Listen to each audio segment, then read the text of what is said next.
עורך דין יצחק מירון, אתה חושב ששכחנו מי אתה? קבלו תזכורת על התוכנית של איש השמאל הקיצוני יצחק מירון. זמן קצר אחרי שנבחר לראשות העיר, בוחר יצחק מירון לא להגיע להפגנת מחאה שנערכה בעפולה, לאחר רצח הנערה שלי דדון, זכרה לברכה, מעפולה, שזעזע מדינה שלמה, ואליה הגיעו כל ראשי הרשויות באזור. להפגנה של שלי דדון, זכרה לברכה, הוא לא מצא זמן, אבל חודשיים בלבד לאחר מכן הוא ערך בבית יד לבנים בעפולה את המחבל הפלסטיני, שר האסירים של החמאס, אשרף אל-אג'רמי, בניסיון לקדם את יוזמת השמאל הקיצונית של הסכם ז'נבה, שמטרתה הקמת מדינה פלסטינית 15 דקות מעפולה. שנה לאחר מכן החל יצחק מירון להציג את תוכניתו להפוך את עפולה לעיר מעורבת כדי לחזק אותה לדבריו, והודיע כי הסכים לספח לעפולה את הכפר הערבי דחי.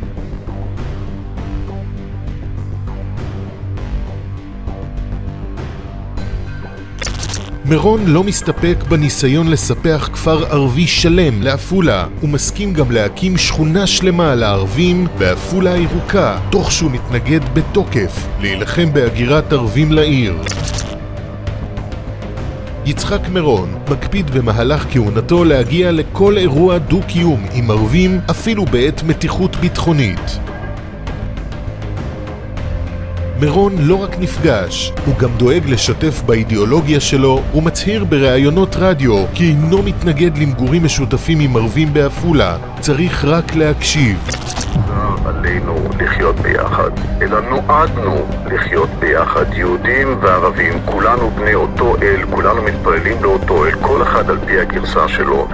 ואני חושב שגם כאן, גם בעפולה, לא צריכה להיות שום בעיה, ורוב תושבי עפולה שותפים לדעה. אחרי שתושבי העיר יצאו למאבק, גם חברי מועצה החלו להטיח בפניו שעלו על תוכניתו המסוכנת להפיכת עפולה לעיר מעורבת. תדעו לכם להתדבר כל הציבור. זה לא אידיאולוגי. לך אין שום בעיה, שציון מתחילה שלנו. אבל מירון בשלו. השיא נרשם בחג הפורים של שנת 2018. במהלכו החליט מירון לסגור את הפארק העירוני לטובת שיירת אוטובוסים מאום אל פחם בשם הדו-קיום.